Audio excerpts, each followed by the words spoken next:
ప్రతిఘటన టీవీకి స్వాగతం. క్షణక్షణం మీకోసం. భారత star weight lifter, Tokyo Olympics silver medallist Mirabai Chanu గతేడాది ఆసియా క్రీడల్లో తుంటి గాయం బారిన పడిన విషయం తెలిసిందే. దాదాపు 6 నెలల తర్వాత ఆమె రీ ఎంట్రీ ఇవ్వనుంది. ఆమె థాయిలాండ్లో ఆదివారం ప్రారంభమైన international weight lifting federation world cup బరిలో నిలిచింది. సోమవారం మహిళల 49 కేజీల కేటగిరీలో మీరాబాయి చాను పోటీ పడనుంది. ఈ టోర్నీలో పాల్గొనడం ద్వారా ఆమె ఒలింపిక్స్లో బెర్త్ను ఖాయం చేసుకుంది.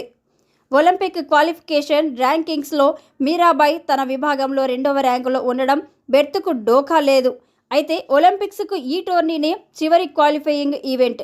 అలాగే ఒలింపిక్స్కు అర్హత సాధించాలంటే ఈ టోర్నీలో పాల్గొనడం తప్పనిసరి. నిబంధనల ప్రకారం వరల్డ్ కప్ ముగిసిన తర్వాత ఒలింపిక్ క్వాలిఫికేషన్ ర్యాంకింగ్స్లో టాప్ 10లో నిలిచిన వారు తమ విభాగాల్లో ఒలింపిక్స్కు అర్హత సాధిస్తారు.